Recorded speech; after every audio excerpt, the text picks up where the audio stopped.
Hello everyone, this is an explainer video on American Revolution Part 1 brought to you by Navodaya Foundation, Mysuru. Before we understand American Revolution, we first have to understand what revolution means in social sciences.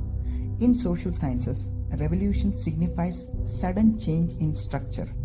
This structure can be political, economic or social structure. For example, the fight against untouchability led by Babasaheb Ambedkar attempted at a social revolution, and similarly, industrial innovations as well as capitalism was successful in bringing up an economic revolution. But here, in American Revolution, it changed the political structure in American continent.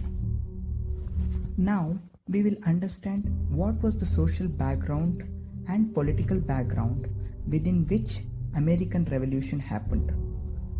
Between 1500 and 1600 AD, Europeans had started to settle in newly discovered continent of America. So we have to note that it was in 1498 Vasco da Gama actually came into India, and similarly the American continent was discovered by an explorer named Amerigo Vespucci. And among the Europeans who came and settled down, it was particularly English, French and Spanish people who came in huge numbers to settle in American continent.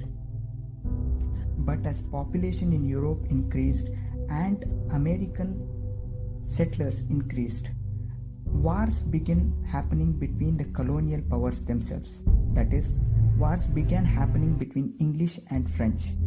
And one of the most important war that happened in 1750s is called as 7 Years Global War.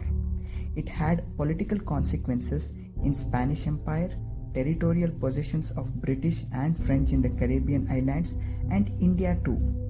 And most importantly, English were successful in driving out French out of the American continent.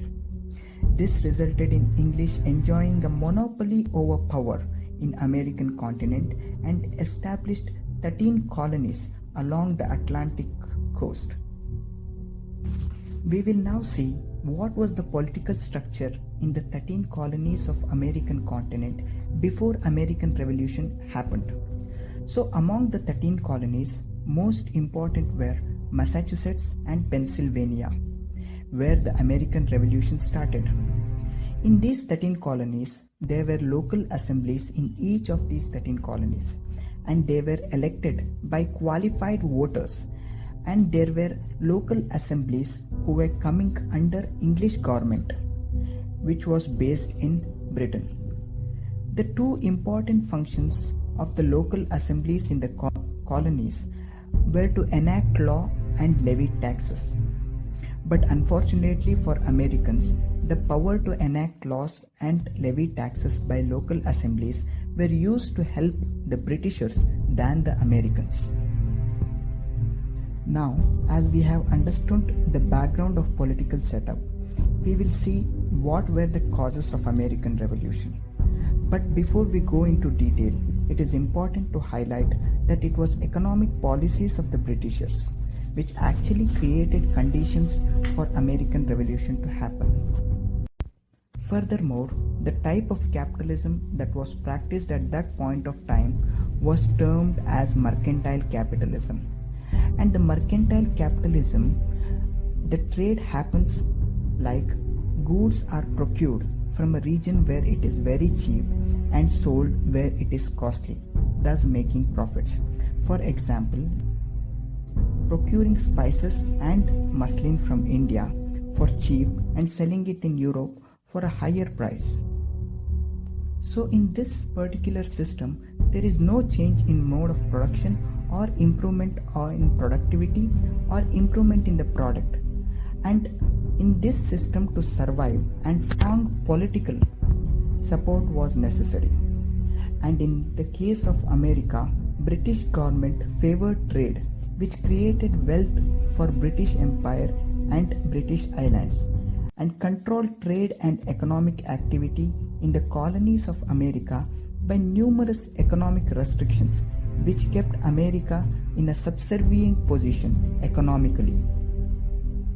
Now, let us see the various dimensions of economic sphere where America was kept in a subservient position, primarily in agricultural policy.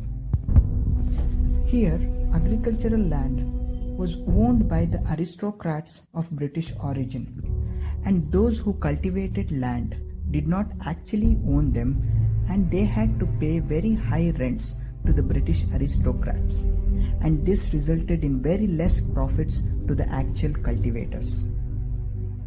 And on the industrial front, the resident Americans could not open their own industries as there was a ban on lucrative industries such as textiles and iron and so on.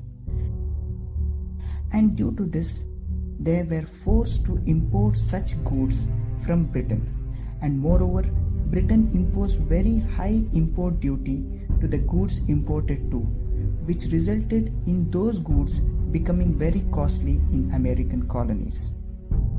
And on the export policy too, British made a rule that specific commodities like sugar and cotton should be exported to Britain only. Thus, it restricted the markets that was available to America and also reduced the profit potential. Furthermore, on transport front too, in order to ensure that British rules were strictly followed and better surveillance was maintained, it was made mandatory that all import and exports should be carried out only in British ships, as allowing other ships would result in Americans being able to break the economic regulation of Britishers. Why this becomes very important is America is a continent that is surrounded by oceans on both the sides, so ships were only important medium of transportation during those days. Another important dimension was a proclamation made in 1763, in which westward expansion of American settlers was prevented, and Appalachian Mountains was considered as a boundary. Though this was projected to prevent domination and oppression of original inhabitants, the Red Indians, but it had a hidden motive of ensuring that settlers in American colonies did not have access to additional lands, and the lands in which they cultivated, which belonged to the British aristocrats, had continued rental income. So, under the garb of protecting the interests of Red Indians, British aristocrats' economic interests or rental interests were protected by the Proclamation of 1763. Finally, the triggering move which resulted in American Revolution was a legislation termed as Stamp Act of 1765, which imposed stamp tax which further reduced the profits of American settlers. This stamp tax was imposed on every business transaction, and it was very high and burdensome on American settlers.